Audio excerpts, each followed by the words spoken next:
It is time now for Tuesdays with Tiki, presented by your local Honda dealers, as we welcome in Tiki Barber. And Tiki, if and when Dart returns, how should Mike Kafka balance what's best for the offense and what's best for keeping Jaxson Dart on the field?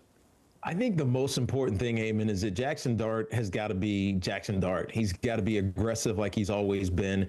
When Daves was here and Mike Kafka was the offensive coordinator, and it's now the same, you got to use your sixth skill position player. So I don't expect the run game with Jaxson Dart to change that much. What I think is going to change is that Jackson's got to learn how to not take solid hits, especially to his head. You said in the beginning of this segment how he's been checked 4 times for a concussion. Well, fortunately, only one of those resulted in him getting into protocol, but he knows that his body is his most important asset, and being available is what the Giants need most, more than anything. No doubt about that. He has to be on the field to be effective. All right, now to another rookie. Abdul Carter says he wasn't sleeping, but was using the red light therapy bed in the recovery room.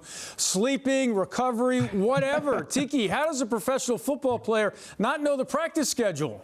Well, I'm sure he did. He just kind of slipped his mind. And look, when you're in one of those red light beds or recovery beds, it is easy to get drowsy and just kind of doze off. You think it's going to be 5 minutes. Next thing you know, it's 20 minutes, and he was late for a walkthrough. I think this was a story that got kind of conflated with other things that have happened in his rookie season. And when there was an absence of an explanation, then it creates a void for media members or anyone speculating to say whatever they want. And so he needed to address it, and I'm glad that he did. I just hope that the rookie issues go away for him, because he has so much great potential. All right, thanks to Tiki's recommendation, I'm putting red light therapy on the Christmas list. All right, now to the Jets, and Tyrod Taylor gets the start against the Ravens. He, of course, already made one start this year, but that was all the way back in Week 3. So what are you expecting the Jets to do differently with Taylor now running the show?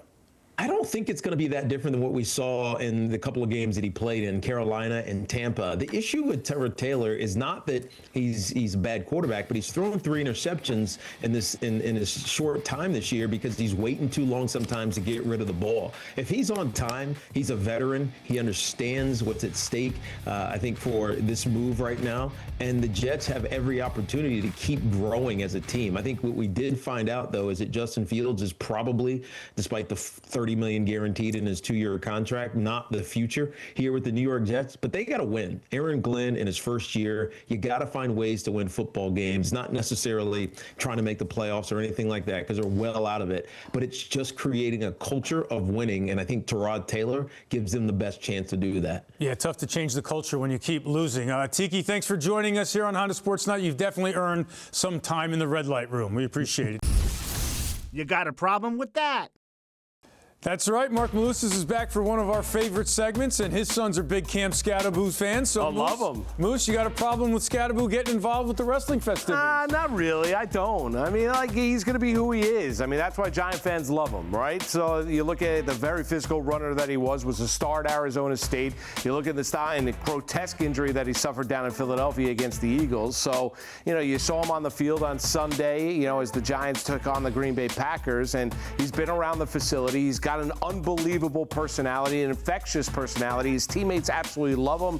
Listen, you went to that event. Nothing's necessarily going to happen to the foot that got injured. So he's on the road to recovery. He's going to enjoy life. That's just the way Cam Skattebo is. And he certainly was having a good time at Monday Night Raw.